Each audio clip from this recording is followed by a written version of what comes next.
Se ve entonces, ¿no? Sí. Buenas Sí, noches a todos. Como siempre, quiero comenzar agradeciendo muchísimo a Henry Márquez y a Alfonso Molina por la magnífica obra que han hecho. Llegar casi a 500 charlas es enorme, realmente es monumental y creo que va a dejar grabadas un montón de charlas que van a ser una especie de biblioteca para siempre. Realmente los felicito y es una maravilla. Hoy voy a dar una pequeña charla, modesta charlita, que ya he dado en la Fundación Bose y en el grupo alemán y que la doy hoy para mi oficina y que se llama Emisión de Labrador, piezas despachadas a bordo de buques mercantes extranjeros. Y esto va a ser una primera charla, porque hoy vamos a tratar de buques franceses, austríacos, españoles y británicos. Fíjense ustedes que no es casualidad que los que muestro aquí adelante son justamente un cuadrito del 24 centavos con matasello del Duca di Genova, que es italiano, otro con de una pareja de 12 centavos con el Regina Elena, otro con el Príncipe de Udine, uno con una marca de Hamburg Süd alemana y una holandesa, ninguna de las cuales vamos a charlar hoy. O sea, hoy comienzo charlando de lo que no voy a charlar. La emisión es esta. De alguna manera no me entra bien en el marco, porque veo arriba, no sé cómo es esto, pero me tapa parcialmente la presentación. Bueno, no importa. Acá ven ustedes, a la izquierda abajo, el diseño de J.M. Lubari, que él firmó, puso su nombre acá a la izquierda arriba. Es la emisión del Labrador, una hermosa emisión, hermosa por lo fea que es, porque realmente no es muy bonita, pero cuando uno la mira bien es un grabado muy bonito. Y que la Argentina decidió inicialmente en 1911 hacer una emisión de dos sellos, que es el de 5 y 15, 12 centavos que vemos aquí, que fueron grabados por la American Banknote Company, y donde pusieron al grabador, al que hizo el diseño, a Lubari, acá abajo a la izquierda. Luego se dieron cuenta que era más barato hacerlo a través de la Casa de la Moneda de la Nación y ponemos aquí la emisión, una parte de la emisión de la Casa de la Moneda de la Nación, donde Don Lubari perdió su lugar, ya no está ni aquí ni aquí. De todas maneras, ustedes han visto como fondo de pantalla de Mauricio la emisión entera. Hoy no voy a hablar de cartas comunes o cartas no comunes mandadas al exterior o al interior de distintas maneras. Por ejemplo, acá tenemos un valor declarado de 150 liras, despachado en Buenos Aires el 7 de febrero de 1913 y dirigido a Italia, y franqueado por la emisión Labrador, que arriba el 26 de febrero de 1913, y fíjense ustedes que en Génova le ponen una marca en la cual dice cuántos lacres tiene 5 de color rojo, etcétera, etcétera, y cuánto pesa, y la llegada a Roma, y además la etiqueta del valor declarado. Pues de esto no voy a hablar, porque esto no fue despachado a bordo. Hoy vamos a hablar solamente de aquellas que están despachadas a bordo. Por otro lado, a mí en general no me gusta relacionar la historia postal con una emisión de sellos. Sin embargo, hoy lo voy a hacer. ¿Por qué no me gusta? Porque me gusta más, cuando se habla de historia postal, hablar de un periodo, porque el periodo puede contener una tarifa o una ruta, etcétera, mientras que este cabalga desde el punto de vista histórico dos periodos: el periodo pre-Primera Guerra Mundial y el intra-Primera Guerra Mundial. Y esto lo hace divertido y por eso es que lo encaré de esta manera. Vamos a comenzar con buques franceses. Tenemos acá una carta y vamos a empezar por el buque en honor a Sergio Recuenco, a Henry Márquez y a los demás peruanos, a Aldo Samamé, etcétera, etcétera. Vamos a empezar con el vapor que se llama Perú. El 19 de diciembre de 1914 se despacha esta carta en el puerto de Buenos Aires por el vapor Perú.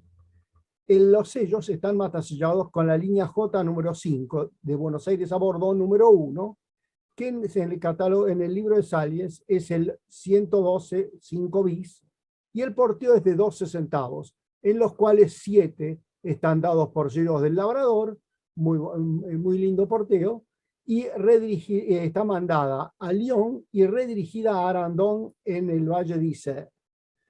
Fíjense ustedes que están matasellados a bordo, y la carta sale el 19 de diciembre, está en Dakar el 3 de enero y llega a Bordeaux el 12 de enero. Acá tenemos, les presento al vapor Perú, Paquebot Perú, que es un buque mixto de carga, de carga y pasajeros, con una eslora de 136 metros, manga de 16,94 metros, 2 chimeneas y 2 mástiles, que se ven muy bien aquí. Tiene una muy linda estampa este buque. Tiene un desplazamiento de 10.340 toneladas, proa recta, como era común a comienzos del siglo XX, impulsado por 2 hélices, accionada por motores de triple expansión, con la velocidad máxima bastante veloz para la época de 16 nudos. Tenía una potencia a los motores de 6.200 caballos, y la historia muestra que este buque fue construido en los astilleros de Chantier l'Atlantique de Saint-Nazaire, votado el 1 de marzo de 1907 para la Compañía General Transatlantique, y inicialmente iba a América del Norte. Sin embargo, a partir del 15 de noviembre de 1914, ya en Primera Guerra Mundial, comienza a ir de Bordeaux a América del Sur para la Compañía Sudatlántica. Este buque es desarmado en 1934.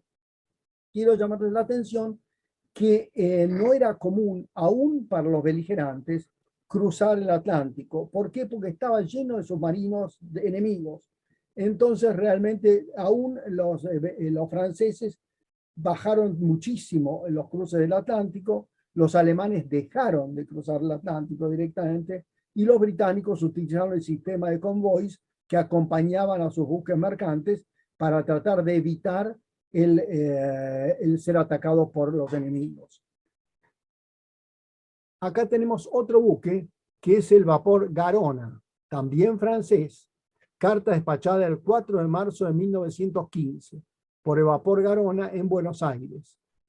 El matasello de los sellos son 3 de 4 centavos, lo cual hace los 12 centavos tarifa de la época, matasellado con la línea K número 5, de Buenos Aires a Bordeaux número 2, y en el SAL es el número 113 5 bis, el matasello. La carta está dirigida a París. El buque sale de Buenos Aires el 5 del 3 del 15 y pasa por Dakar el 19 del 3 del 15 y llega a Bordeaux el 27 de marzo del año 15. Acá les presento al buque. Esta es una linda tarjeta postal en plena tormenta, fíjense, mar picado. Es una tarjeta que muestra al Garona, que era un buque mixto de carga y pasajeros, con una eslora de 129 metros con 129,59 metros, manga de 15,24, una chimenea y 4 mástiles. Muy raro es eso, pues generalmente eran 1 o 2 chimeneas con 2 mástiles, este con 4 mástiles. Casco de acero, desplazamiento de 5.562 toneladas, proa recta, igual que el anterior, era típico de la época, impulsado por una hélice y accionado por motores de triple expansión. La velocidad máxima de 13 nudos, o sea, era un buque antiguo y lento. Potencia máxima 6.200 caballos. La historia de este buque es que fue construido en los astilleros Fairfield Shipbuilding Company de Glasgow y votado en el año 1896 para la Union Castle Line como Avondale Castle. La Castle Line unía a Gran Bretaña con Sudáfrica. En 1912 fue vendido a la Sudatlantique y se le cambió el nombre a Garona. El 26 de octubre de 1912 hace su primer viaje de Bordeaux a América del Sur y es desarmado en 1920, con razón porque era un buque un poco viejo. Acá pasamos al mismo buque, pero otra carta. En vez de una tarjeta postal, es un sobre, que es despachado el día 16 de mayo de 1916 a bordo del vapor Garona en Buenos Aires. Recuerden ustedes que si el buque estaba en aguas territoriales argentinas, debía la correspondencia ser franqueada con sellos argentinos. Por lo tanto, había gente que se acercaba hasta el puerto para despachar correspondencia a bordo y hacer de esa manera que la carta saliera más rápida. Pero tenía que ser franqueado con sellos argentinos para no violar el monopolio postal argentino. Los 12 centavos en este caso están matasellados por el matasello octogonal de la línea K número 5. De Buenos Aires abordó el número 2 y el porteo es de 12 centavos. Está dirigida a Versalles. Con censura francesa hay una cosa rara. Tiene dos marcas diferentes de censura. Un sensor primero y un segundo sensor que lo que hace es fijar con esta marca la faja de cierre de censura al sobre. El buque sale el 15 de junio de Buenos Aires, de mayo de Buenos Aires, llega a Dakar el 6 de junio y abordó el 16 de junio. Buque bastante lento, porque fíjense ustedes que tardó un mes en llegar hasta Bordeaux. Aquí tenemos otro buque francés, el Divona. Carta despachada el 16 de septiembre de 1914 a bordo del vapor Divona en Buenos Aires. También matasellada con la línea J, número 5, Buenos Aires, que hace el trayecto Buenos Aires-Bordeaux. Es el matasello tipo 112 5 bis de sal. Porteo, como siempre, 12 centavos. Y dirigida a Lyon, en Ron. De ahí está redirigida a Abandon. El buque sale de Buenos Aires el 15 de septiembre, llega a Bordeaux el 10 de octubre. La carta está en Lyon, en Ron, el 13 del 10 del 14 a las 16 horas. Está en Lyon-Breton a las 19 horas del mismo día y pasa por Morestel en el Val d'Isère el 14 del 10 para llegar hasta Arandon. Acá les presento al Divona, que está anclado en puerto, de la compañía sudatlántica. Es un buque de bastante lindo porte, con 2 chimeneas, como ustedes ven aquí.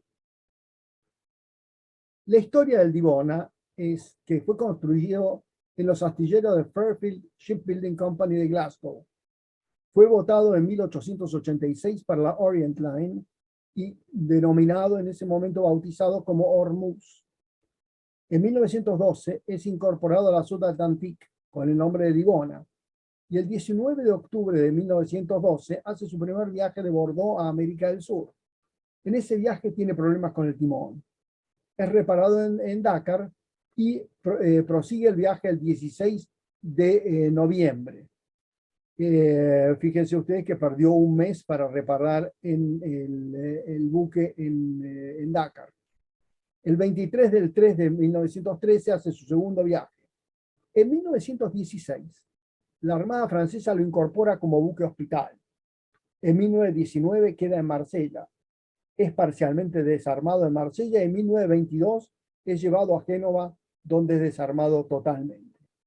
Las características de este buque era que tenía un desplazamiento de 6.405 toneladas, con una eslora, o sea, el largo de 141,87 metros, manga de 15,88 metros, 2 chimeneas, 4 mástiles, casco de acero impulsado por una hélice y motores de triple expansión, velocidad de 17 nudos, bastante veloz. Pasajeros de primera clase transportaba 166, en segunda 170 y en tercera 500. Piensen ustedes que estos son buques que cubrieron una gran parte de la emigración europea hacia América del Sur, en este caso especialmente hacia Brasil, Uruguay y Argentina. Acá tenemos otro buque francés, también con sellos, siempre con sellos del Labrador. En este caso es un porteo mixto. El vapor al que nos vamos a referir ahora es el Provence, que es esta carta es despachada el 13 de julio de 1915 a bordo del vapor, estando en Buenos Aires. Este vapor no llevaba controlador postal a bordo, por tanto no tenía las marcas típicas marítimas francesas, las octogonales no las tenía a bordo, por lo tanto no fue matasellado a bordo. El porteo de 12 centavos, que son 2 San Martín en Óvalo, 5 del Libertad y 5 del Labrador, Esta es el porteo correcto. Y está dirigida a París. Sale de Buenos Aires el 13 de julio de 1915. Llega a Marsella, en Rona, el paquebot, ahí es obliterado, con el paquebot, el circular paquebot Marsella-Rona, y llega a París el 17 de agosto de 1915. Acá tienen ustedes la marca de arriba. Acá tienen ustedes la marca que había sido colocada a bordo, pero no obliterando los sellos, porque esto es una marca administrativa de la Compañía de Navegación Francia-América, con el nombre del buque del Provence. Está correctamente franqueada con 12 centavos y no fue obliterada a bordo por no tener controlador postal, como dije antes. Al arribar a Marsella, los sellos fueron obliterados con la marca circular Marseille Paquebot el 15 de agosto de 1915. Esta marca, Salles 294, se aplicaba solamente cuando debían obliterar sellos extranjeros en una pieza con una marca administrativa del buque. O sea, acá cumple con eso, tiene la marca administrativa del buque, no estaban matasellados y tuvieron que obliterar los sellos argentinos.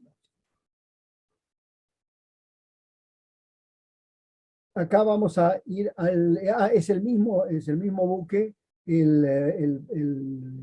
Este buque fue construido por Forges y Chantier de la Méditerranée en la Seine, en Francia, para la Société Générale de Transport Maritime, votado el 1 de abril de 1884. Hace su primer viaje a América del Sur el 20 de julio de 1884 y en 1907 pasa a la Compañía de Navegación France-Amérique, como ustedes vieron anteriormente, la marca que tenía la carta, en especial para transportar emigrantes. El 13 de mayo de 1918, durante un viaje de Buenos Aires a Marsella, o sea, de regreso, es torpedeado frente a la costa española. El capitán, muy hábilmente, logró llevar al buque hasta el puerto. Asombró a la gente que estaba por abordar otro buque la llegada de un buque con la proa hundida y la popa a flote. Él logró desembarcar a toda la tripulación y todos los pasajeros. Por lo tanto, este torpedo lo único que hizo fue dañar el buque, pero no hubo víctimas. Permaneció fondeado en Palamos, fue luego reflotado y reintegrado a la compañía y luego desarmado. Y ustedes ven acá, en esta tarjeta postal, una foto miren ustedes, el buque hundido de proa, la cola hacia arriba. Acá ven ustedes la chimenea del buque, y acá en la segunda foto ven el orificio que le hizo el torpedo al casco. A través de ese orificio entró muchísima agua y el buque tenía posibilidad de hundirse, pero el capitán decidió correctamente que él podía llegar hasta el puerto, y lo logró, y no se inundó totalmente porque tenía compartimientos estancos. O sea, el buque estaba muy bien armado y pudieron evitar el hundimiento. Las características de este buque era desplazamiento de 3.874 toneladas, eslora 117,98, manga 12,89, una chimenea, 3 mástiles, proa recta, casco de hierro y acero, una hélice accionada por 2 motores y daba una velocidad de 14 nudos. Era un buque mixto, o sea, carga de pasajeros, y podía llevar hasta 1.200 pasajeros. Esto es una linda muestra de que en realidad no era gratuito dar una vueltita cruzando el Atlántico, porque tanto en el Atlántico como en el Mediterráneo, luego de pasar por el estrecho de Gibraltar, había submarinos que podían atacarlos, y de hecho muchos eran atacados, y en algunos casos hundidos, y en algunos casos solamente cuando eran neutrales, utilizando el derecho de visita, subían para ver si trasladaban algo que fuera bélico. En este caso, por suerte, el buque no se hundió. Pasamos a otro país. Los franceses desde ya tenían una línea constante desde hacía muchísimo tiempo de transporte marítimo con el Río de la Plata, mientras que los austríacos tuvieron muy poco, porque en realidad ustedes dirán, Austria. Bueno, hoy en día Austria es un país mediterráneo, no tiene costas marítimas, pero en esa época tenía a Trieste y tenía varios puertos. Acá muestro una carta muy poco frecuente, despachada en marzo de 1912, despachada a bordo del vapor Kaiser Franz Joseph I en Buenos Aires. El batasello dice Austroamericana, Turbinenschiff Kaiser Franz Joseph I, y con la base en Trieste. El porteo es de 12 centavos, como siempre el Labrador, y va a Dresden, en Alemania. Vamos a contar un poquito de qué se trata esta compañía. Esta compañía naviera austroamericana fue fundada en 1895 y basada en ese entonces puerto austrohúngaro de Trieste. Inicialmente hizo viajes, era austroamericana, sí, americana a Estados Unidos, pero luego también a Sudamérica. Luego de 1908 se unió a las líneas de los hermanos Kosulich y mantuvo el nombre de austroamericana. Las características de este buque fueron que el desplazamiento era de 12.567 toneladas, o sea, este buque era más grande que los anteriores, eslora de 145,39 metros, manga de 18 metros con 28, impulsado por dos hélices accionadas por motores de cuádruple expansión, velocidad 18 nudos, era un buque veloz, transportaba 1.905 pasajeros, de los cuales 125 en primera, 550 en segunda, 1.230 en tercera. Este buque fue construido en los astilleros Cantieri Navali Triestino de Monfalcone, Italia, y botado el 11 de septiembre de 1911, o sea, era un buque bastante moderno. Viaje inaugural de Trieste a Buenos Aires en febrero de 1912. Incorporado a la carrera entre Trieste y Nueva York en mayo del 12, o sea, después de la carta que ustedes vieron ahí. En 1919 fue transferido a la línea Kosulich, que lo rebautizó como General Díaz. Luego, en 1920, cambia nuevamente de nombre a Presidente Wilson. Y en 1920, nuevo cambio a Ganges. Y en 1936 a Marco Polo. O sea, es un buque que cambió varias veces de nombre y varias veces de compañía. En 1942 es torpedeado y hundido por un torpedo en el Mediterráneo. O sea que este tuvo un triste final. Acá tienen ustedes un afiche de la línea austroamericana en Trieste, la línea Sudamérica, un lindo afiche. Acá tienen ustedes una postal con el buque, un buque bien moderno, con una línea ya más moderna que los anteriores. Y acá tienen ustedes un salón de estar del interior del buque, bien cómodo, lujoso y confortable.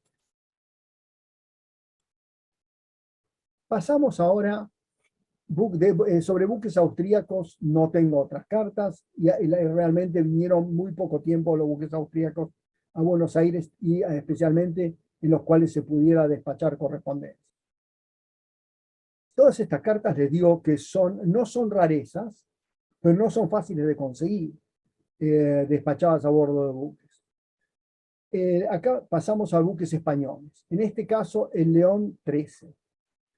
Acá mostramos una carta despachada el 16 de julio de 1914 en Buenos Aires, con porteo de 12 centavos a Le Rency, en Francia. Está redirigida a Ile de Suite y arriba el 10 del 8 del 14, como dice aquí, y la carta está los sellos están obliterados con el matasello del comisario que dice León 13. Mandada a Francia, y acá tienen ustedes los matasellos de recepción.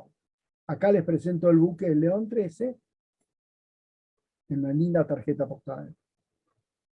Y acá les voy a contar un poquitito las características de este buque. Tuvo un desplazamiento de 5.057 toneladas, no era un buque grande.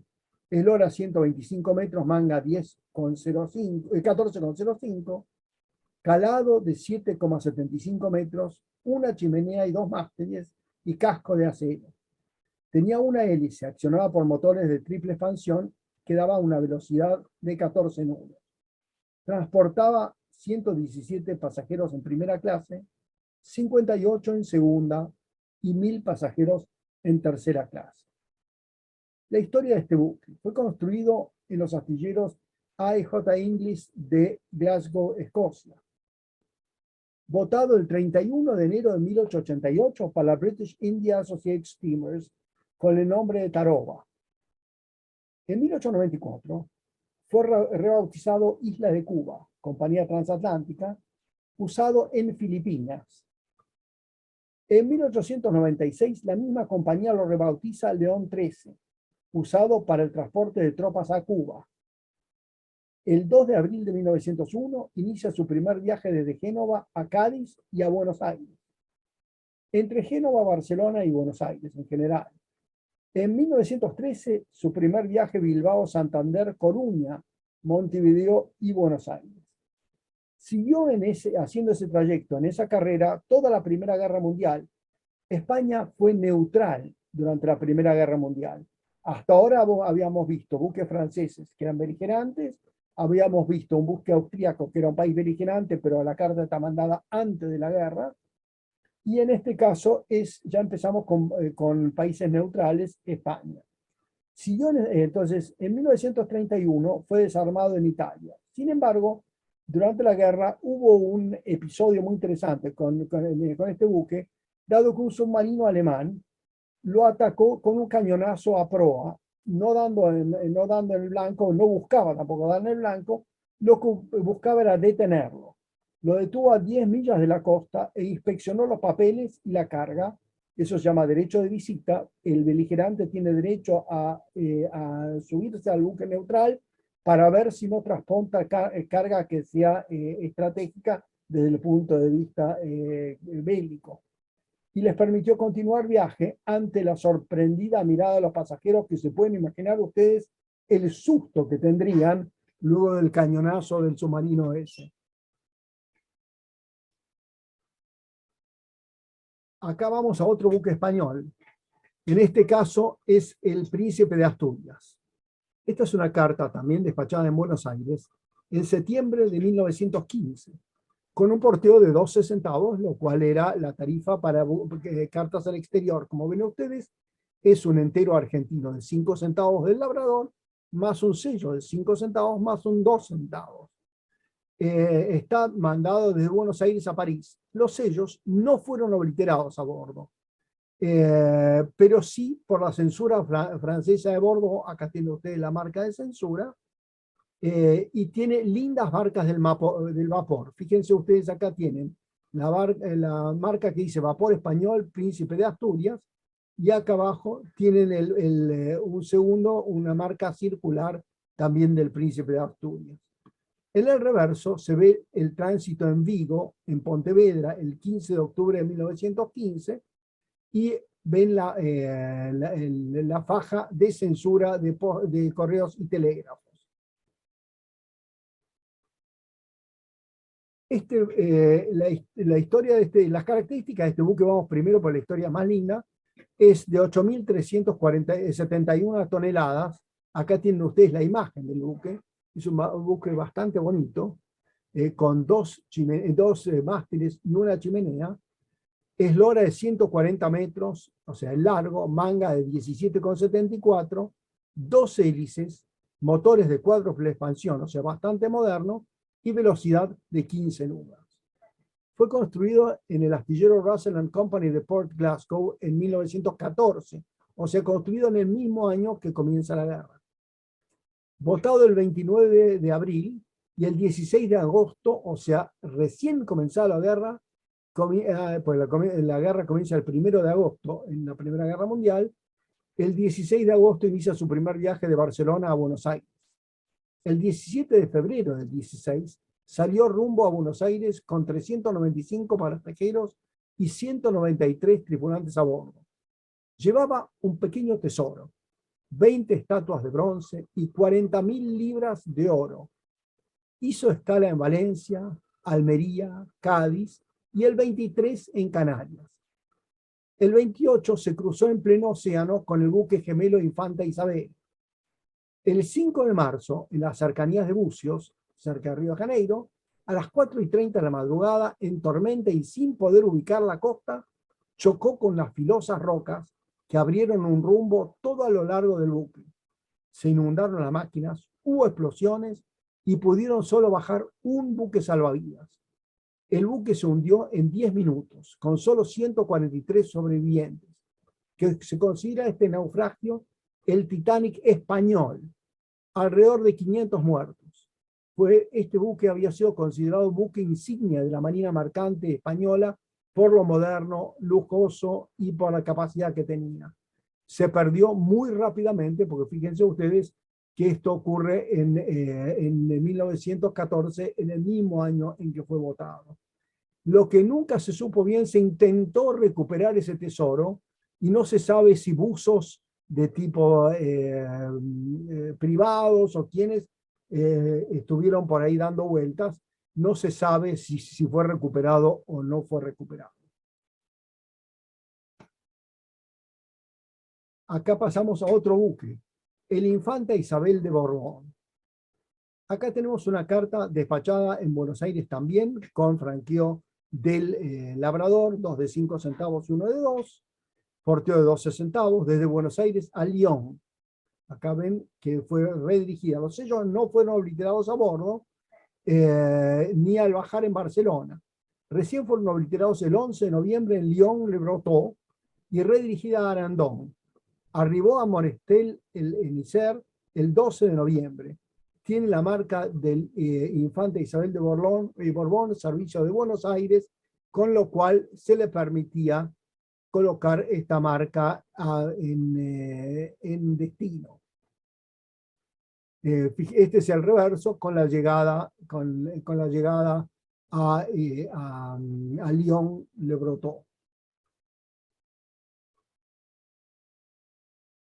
Acá tenemos otra también del Isabel de Borbón, despachada el 1 de septiembre de 1915. Un muy lindo franqueo de 11 centavos, que no cubre la tarifa y sin embargo no fue tasada, debió haber sido 12. Despachada el 1 de septiembre de 1915, despachada a bordo del Infanta Isabel de Borbón, marca de a bordo, acá tiene usted la marca administrativa de a bordo, y la marca obliterante que dice Infanta Isabel de Borbón y es fechadora. El porteo de 11 centavos por error no fue tasada. Tiene la marca Estafeta de Cambio Madrid del 20 del 9 de 1915 y no dan razón, dice el cartero cuando la quiere entregar y pone inconnu, o sea, desconocido, y es mandada de vuelta a Buenos Aires, donde llega, acá dice, el 18 de octubre de 1915. Es una muy bonita carta porque no se ven cartas con 3 marcas diferentes del buque. La circular obliteradora y una marca administrativa y otra marca administrativa. Es una muy bonita pieza. Este es el Infanta Isabel de Borbón, de la Compañía Transatlántica Española, un buque de bastante lindo porte.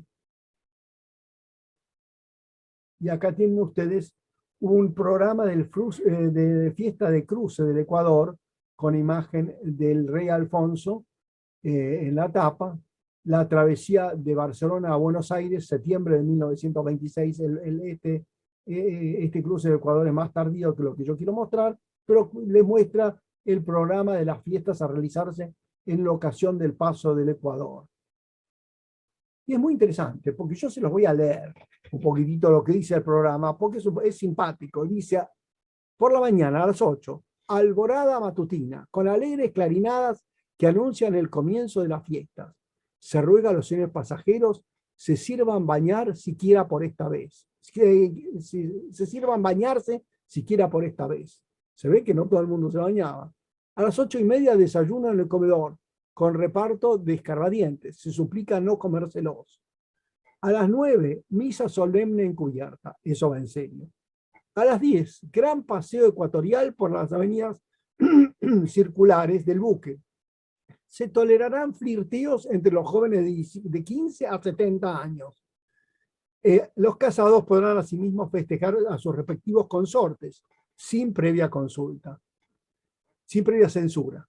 A las 11 de la mañana, gran vermut de honor, servido en el salón de fumar. Cada cual quedará en libertad de invitar a sus amigas y amigos, siempre que se acuerde de pagar el consumo y la propina. No se servirán más de 12 vermuts a cada consumidor. A las 12, toque de rancho y asistencia obligatoria al comedor para honrar como se debe los menesteres preparados por su excelencia el cocinero mayor de estos reinos e islas adyacentes.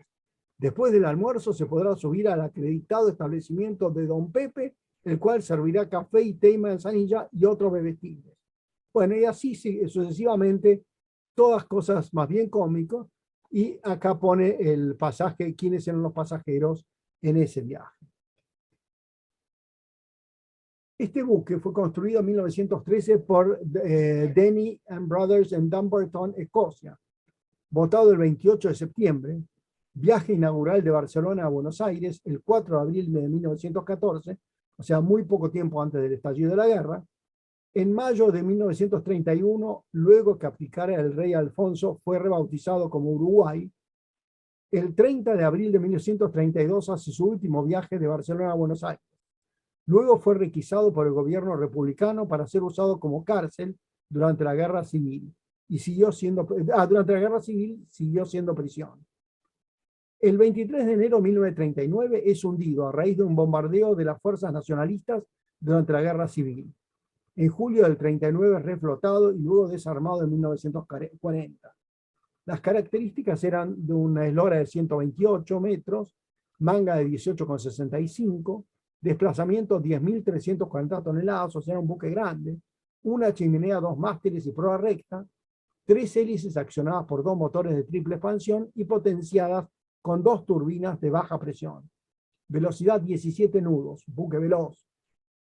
Transportaba 250 pasajeros en primera, 100 en segunda y 750 en tercera, o sea, 1.100 pasajeros, bastante capacidad. Tripulación 300 hombres y construido con las máximas exigencias. Compartimentos estancos, 6 puentes y 2 de paseo. O sea, era un muy lindo buque.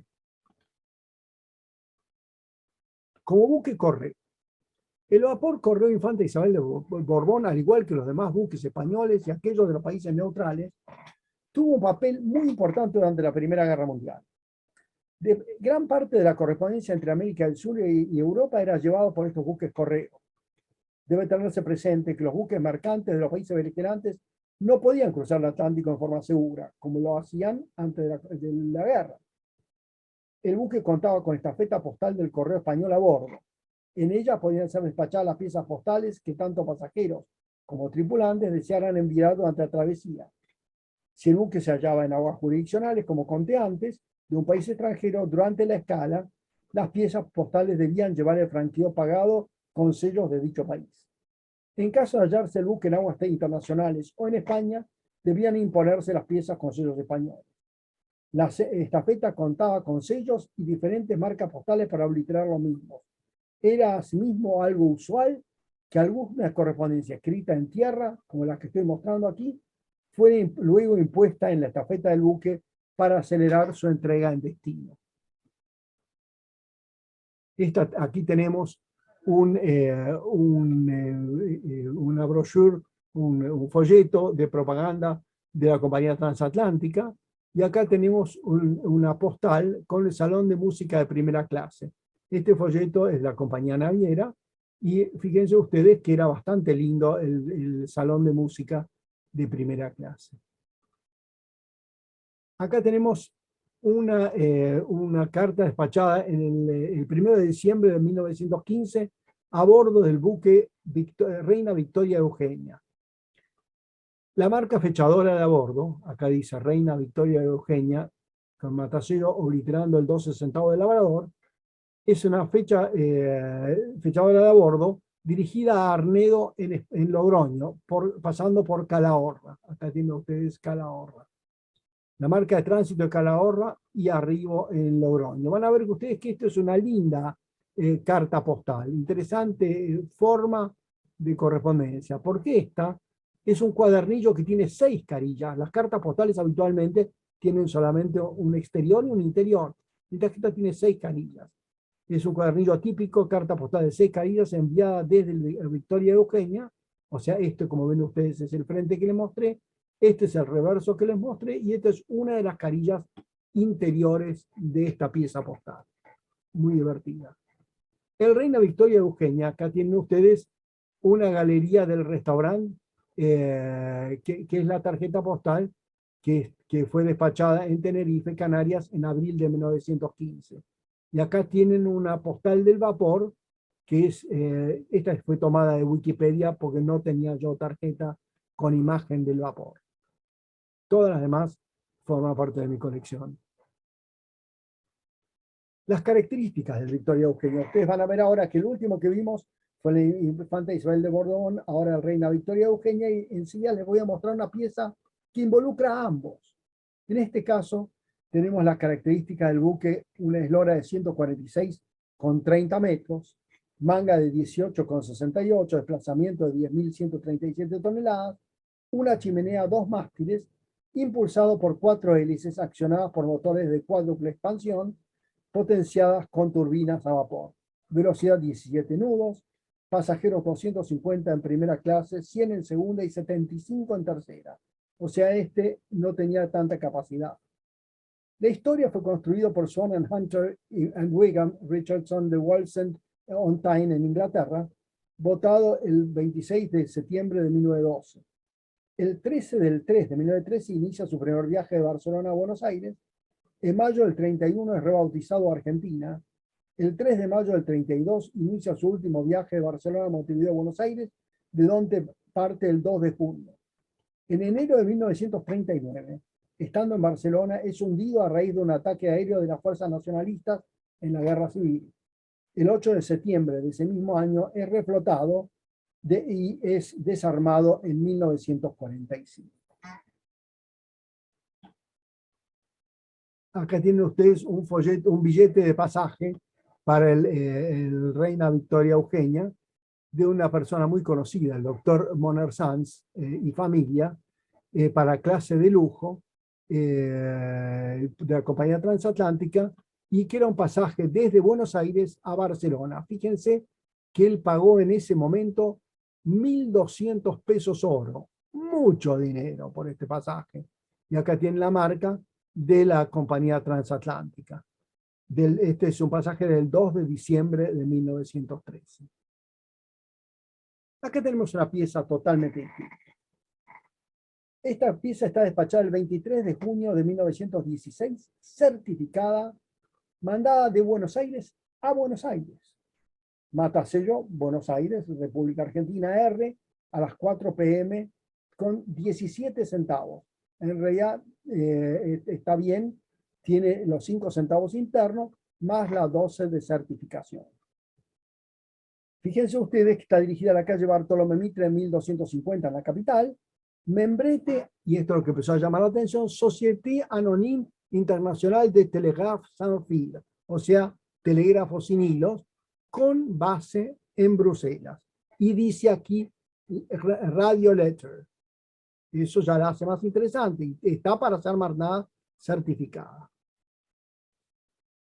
Miramos el reverso y dice Infanta Isabel de Borbón, Buenos Aires. Esta es la llegada. Y acá tienen ustedes el Infanta Isabel de Borbón.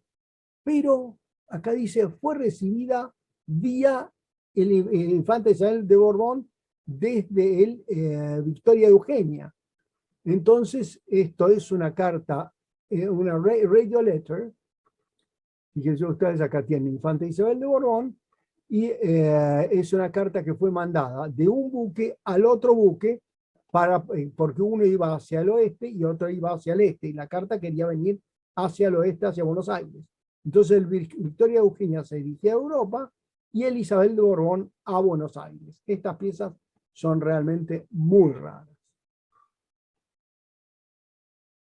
Vamos a pasar ahora a un beligerante, el último país que nos toca tratar hoy, que es Gran Bretaña. Gran Bretaña tenía una flota importante, sin embargo, en la Primera Guerra Mundial, durante la guerra, para venir al Atlántico, no eran muchos los buques que lo hacían. Y acá comenzamos con el Amazon. El Amazon pertenecía a la serie A de los buques de la Royal Mail Steam Packet Company, y que en este caso eran el Andes, el Avon, el Alcántara, Amazon y Araguaia. Esta es una carta despachada el 12 de octubre de 1915, entregada a bordo en aguas argentinas y dirigida a un cabo armero, ¿sí? Corporal Armurier, el sector 157 de un regimiento en Francia. No está obliterada, pero se colocó la marca del buque. Acá tiene la marca del buque. En general los británicos no obliteraban el sello. Y tiene algo muy lindo que es la censura francesa. Acá ven ustedes la marca doble óvalo, Royal Mail Steam Packet Company, Amazon, con fecha, y es el tipo 11 del libro de Michael Rego, y fue utilizado entre 1914 y 1917. Acá tienen ustedes el reverso. Esta es una típica carta a Vladimiro Leger. Vladimiro Leger era un ingeniero filatelista que le encantaba, como me encanta a mí, el correo marítimo, y mandaba cartas a sus hermanas y a sus familiares en Europa, que él en general las obtenía nuevamente, pero la mandaba en realidad con mensajes, no eran cartas fabricadas, la mandaba, lo único que pedía es que se la guardaran. Este es el reverso de la carta y tiene una faja y marca de censura francesa. La marca en 2 líneas, letra cursiva, dice controlé par la autorité militaire. Es muy poco usada. Y la faja Poste Telegraph, artículo 483 de Instrucción General, tampoco es de las más comunes. Y acá tienen ustedes una tarjeta postal con imagen del Amazon 1. Las características, este es el escudo de la Royal Mail, y las características son eslora de 156 metros con 41, manga 18 con 41, desplazamiento 10.037 toneladas, una chimenea, 2 mástiles, proa recta, casco de acero, impulsado por una hélice, accionado por motor de cuádruple expansión, velocidad 15 nudos, pasajeros 300 en primera, 70 en segunda y 500 en tercera, y durante la guerra fue artillado para defensa y transportaba especialmente carga y pocos pasajeros durante la guerra. Por eso es que tampoco estas cartas son tan comunes durante la guerra y mandadas de puertos de escala, como era en este caso Buenos Aires, no son comunes. La historia fue construido en los astilleros Harland and Wolff de Belfast, en Irlanda, en 1906 y votado el 24 de febrero de 1906. El 15 de junio de 1906 inicia su primer viaje de Southampton a Buenos Aires. El 15 de febrero de 1918 es torpedeado y hundido por el submarino alemán U-110 a 30 millas de Malin Head, Irlanda del Norte. Fueron rescatados todos los tripulantes y los 24 pasajeros por el destroyer His Majesty's Ship Moresby. A su vez, el Moresby logró hundir al submarino U-110 con cargas de profundidad, rescatando a 9 de sus 48 tripulantes. Por lo tanto, en realidad, el buque, el Amazon, fue atacado y hundido por el submarino alemán, pero sin muertes, mientras que el submarino alemán solamente se salvaron 9 de sus 48 tripulantes. O sea, de los beligerantes, este buque fue perdido en la guerra. Acá pasamos a otro de los buques, el Araguaya. Carta despachada el 20 de noviembre de 1915. Entregada, 14, discúlpenme. Entregada a bordo en aguas argentinas y dirigida a Londres. Porteo 12 centavos del Labrador. No obliterada a bordo, pero obliterada por la marca Paquebot de Londres el 16 de diciembre de 1914. Acá tienen ustedes arriba a la derecha la marca doble óvalo del SS Araguaya del 20 de noviembre del 14, posted on the high seas. Entonces, esta es la tipo 11 de Michael Rego, que fue usada entre 1914 y 1915. Y acá abajo tienen ustedes una reproducción del London Foreign Section Paquebot el 16 de diciembre del 14, fecha, marca de llegada. Acá tienen ustedes una imagen, una tarjeta postal del Araguaya, y las características de este buque era que tenía una eslora de 157 metros, manga de 18,68, desplazamiento 10.537, una chimenea y 2 mástiles.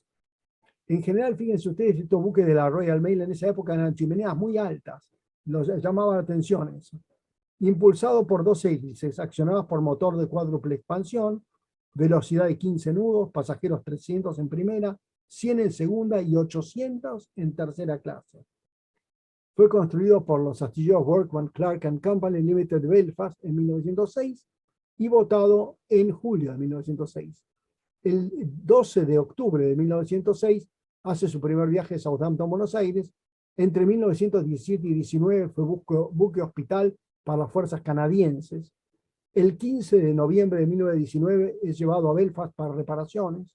El 20 de octubre de 1920 reinicia su carrera a Buenos Aires, solo un año. Luego el buque de crucero hace Hamburgo, Southampton, Nueva York, y luego es vendido a Yugoslavia y rebautizado como Kralika Maria. Eso quiere decir Reina María. Fue luego vendida a Francia, que lo rebautizó como Savoia II. El 8 de noviembre de 1942 es hundido cerca de Casablanca, porque Casablanca, Marruecos, estaba a manos de los franceses de Vichy, y los británicos, los norteamericanos lo hundieron por temor a que atacaran a las fuerzas americanas. Acá pasamos a otro buque, que es el Avon. Esta es un sobre despachado el 12 de julio de 1915, entregada a bordo en aguas argentinas y dirigida a Londres. Porteo de 12 centavos del labrador, no obliterada a bordo, pero obliterada por marca lineal Paquete de Lisboa en el momento de ser desembarcada.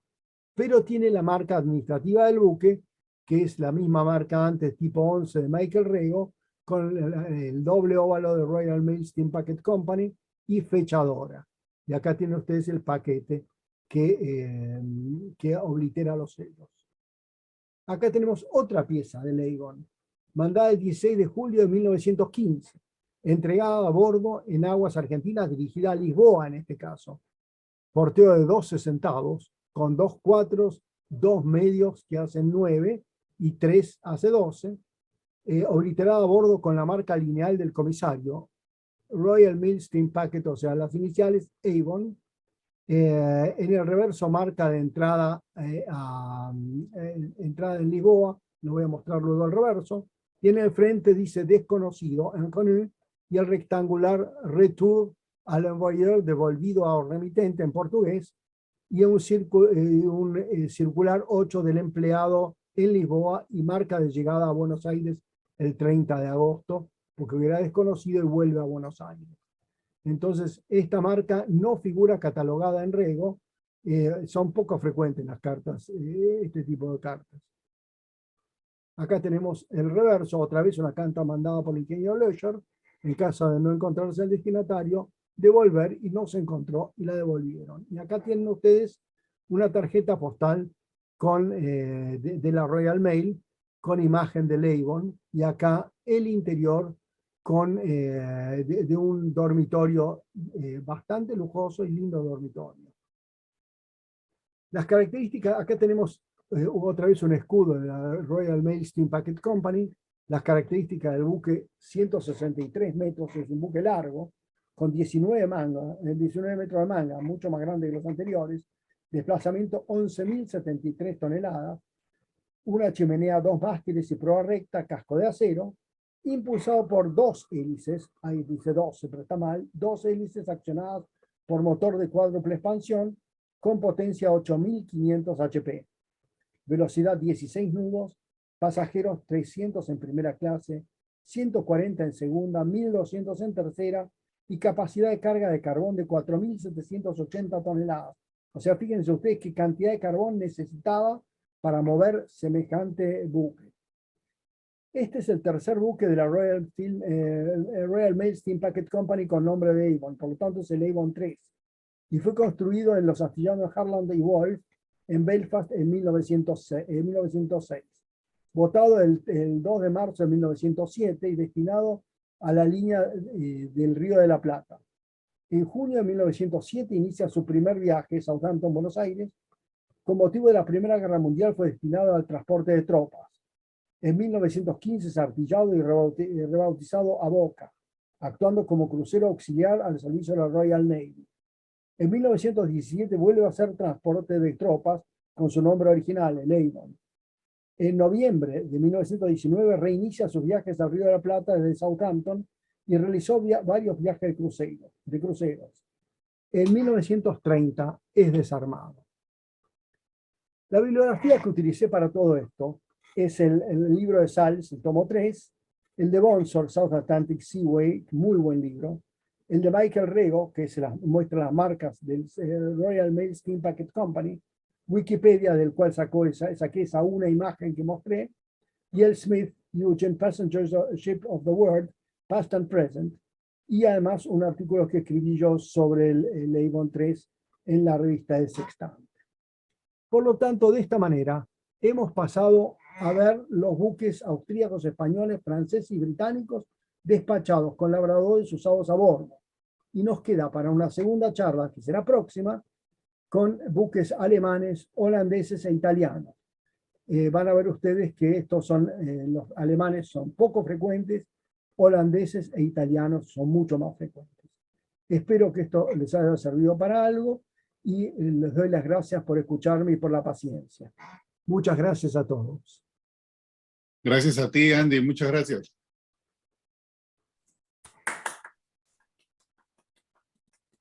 Si tienen alguna pregunta, con mucho gusto. Yo tengo una en general, que es referente al servicio en sí. Entonces, el correo de Paquebot, como los que nos has mostrado, y como lo has demostrado con todas estas cartas, se depositaba a bordo. Sí.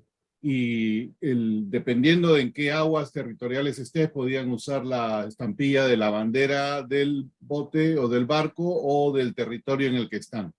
Sí, pero yo sé que en Buenos Aires era un puerto muy, muy ocupado, pero me pregunto si es que en Buenos Aires había algún servicio que le permitía al usuario postal ir al puerto y pagando su porteo local, depositarlo directamente en alguno de los barcos que está por salir, una especie de fuera de valija, y que fuera matasellado dentro del barco.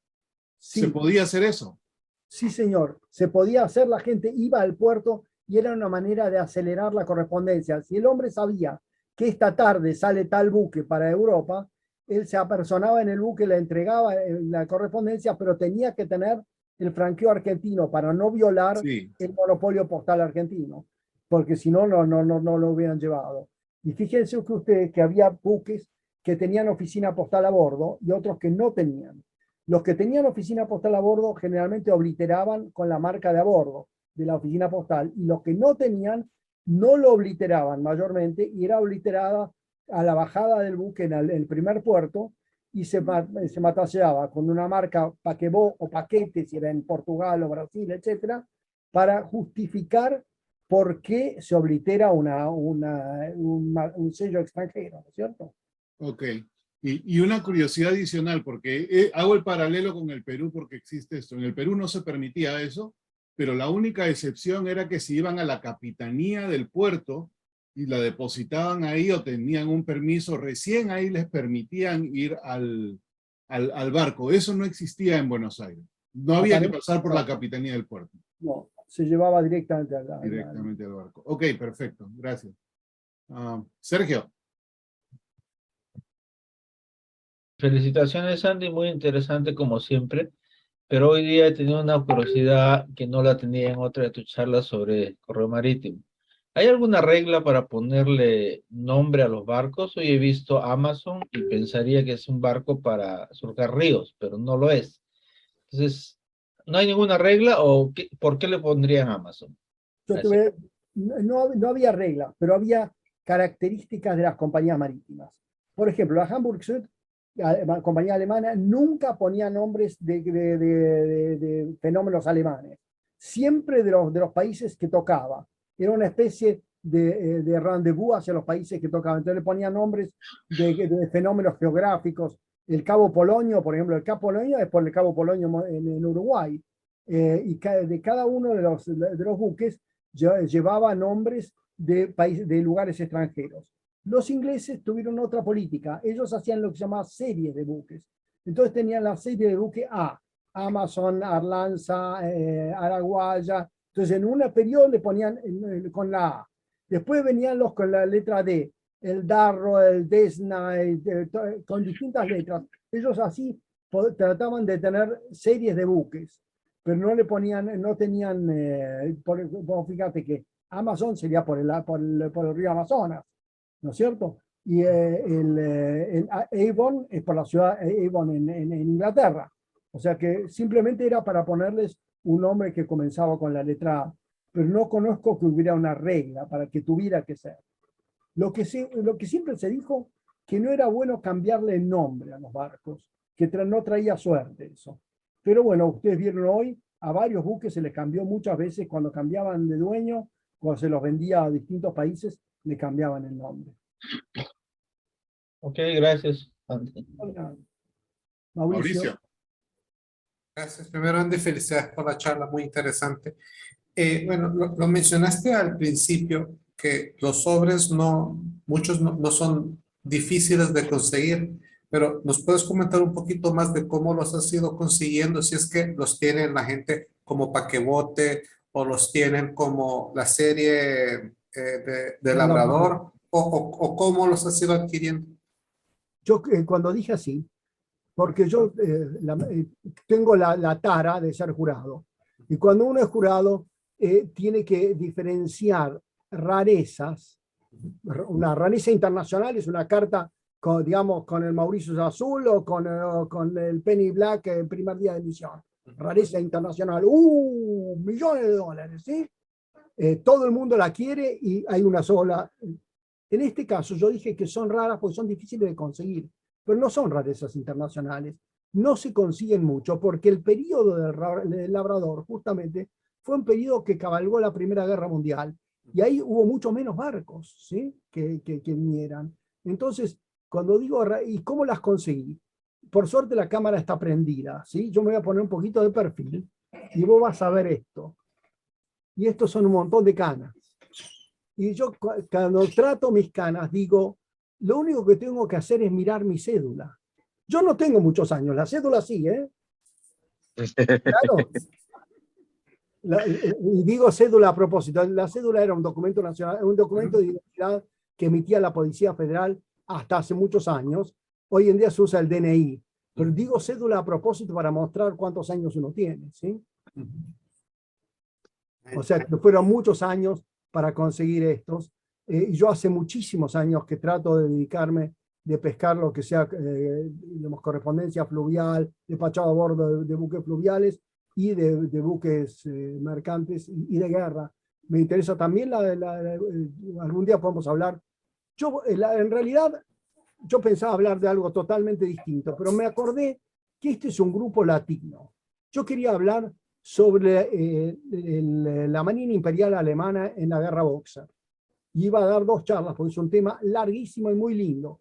Pero en el fondo eso es Marina Imperial Alemana, Guerra Boxer de China, y realmente contiene poco de América Latina.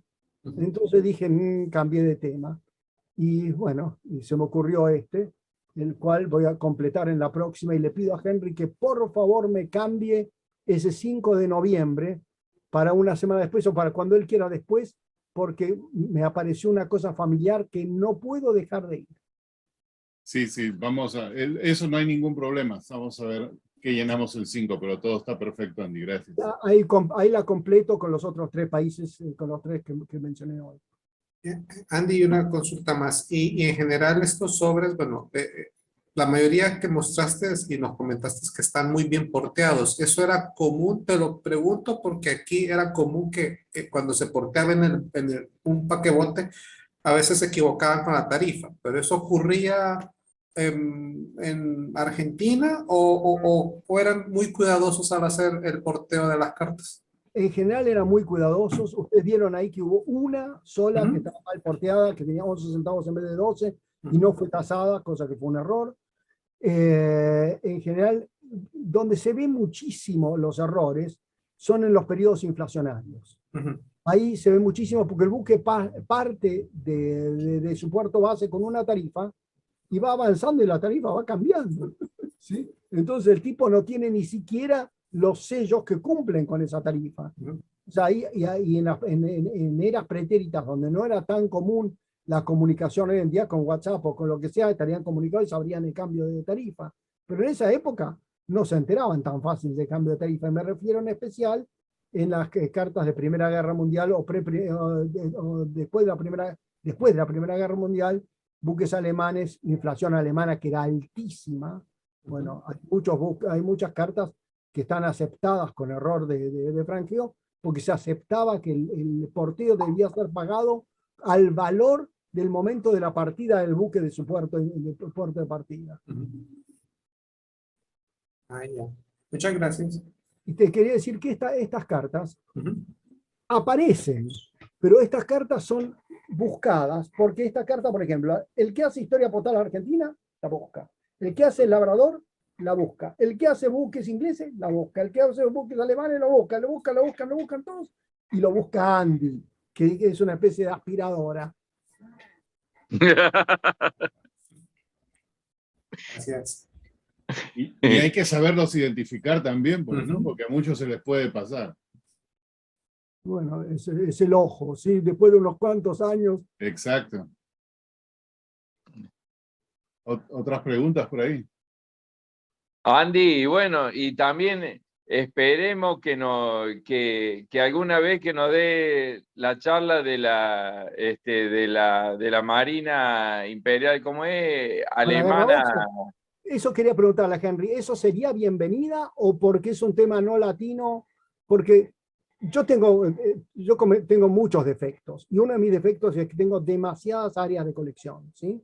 Por lo tanto, yo tengo muchas colecciones diferentes. Y bueno, se me ocurrió hablar de esto, pero lo de la participación de la Marina Imperial Alemana en la Guerra Boxer es una historia lindísima, interesante, porque uno dice, los alemanes en la China, ¿sí? ¿Qué hacían estos tipos en 1900, 1901 en la China? Y cuando les cuente la cantidad de barcos que fueron, montones, ¿sí? Entonces realmente da para dos charlas cómodas. Y será un tema bienvenido, porque en realidad una cosa que hemos aprendido aquí es que muchos hemos expandido nuestro conocimiento dentro de lo que es filatelia latinoamericana y también algo mundial, y es el momento perfecto, ya que estamos acabando las 500 y empezamos las nuevas 500, debemos ampliar nuestro horizonte, ¿no? Entonces eso sería fabuloso. Yo te prometo que no voy a dar 500. Pero vas a ser parte de las 500 y de las 1000. Sí, y con unas cuantas, porque tengo muy lindas cosas para mostrar. Así es, con la nueva meta de 1000 definitivamente tenemos que ampliar ahí. No veo ninguna mano en alto, pero tengo una curiosidad referente a ese vapor español y el anuncio que hace y la invitación a todos sus pasajeros a bañarse antes de ir a la reunión, que me pareció bastante cómico, pero también lo que me llama la atención es la segunda parte que dice, a tal hora vamos a abrir el rancho. Y me parece algo bastante informal, o es que en esa época decir vamos a almorzar es a tal hora, porque me imaginaba yo que era, si decía al rancho, entonces me entró la duda, pensé, de repente esa es una notificación para la tripulación o para el personal, pero la combinación de las dos frases me causó confusión, para ser honesto. En realidad era todo bastante cómico e irónico. ¿Por qué? Porque esto es el cruce del Ecuador. Y el cruce del Ecuador es una fiesta de disfraces, una fiesta, se hace siempre una fiesta donde se bautiza a la gente que cruzó por primera vez el Ecuador. Entonces se hace una cosa un poco cómica, ¿no es cierto? Evidente, calculo que no sería lo mismo a bordo de un buque británico, que serían mucho más en smoking que esto, pero los españoles la pasaban bien, se divertían y seguramente comían muy bien y tomaban bien. Sí, y de repente también el mensaje tenía algo de sarcástico, ¿no? No sé. Sí, seguro, no. Vos fíjate que dice que van a estar están los escarbadientes en el desayuno y que por favor no se los coman. Una frase. Y que además podían flirtear podían pasear por los pasillos y flirtear con quien quisieran, pero por favor, no sé, lo dice de una manera cómica. Sí, sí, sí, todo. Andy, la guerra boxer, ¿es esa de los 100 días en Pekín, que hay una película? Exactamente, sí. Es esa guerra Hay en la cual- muchos países ahí metidos. Sí, pero yo voy a hablar, ni siquiera voy a hablar del ejército alemán. Voy a hablar de la Marina Imperial Alemana en esa guerra. Y cuando ustedes vean la cantidad de barcos que participaron, van a decir, pero esto es una locura, ¿qué cantidad? Bueno, ya cuando llegue el momento, pasó que el ejército era ellos transportaban tropas alemanas, pero el ejército era mayormente británico, pero los ingleses le dijeron a los alemanes, ustedes mandan los barcos y van al frente. O sea, los ingleses decidieron que los alemanes iban al frente.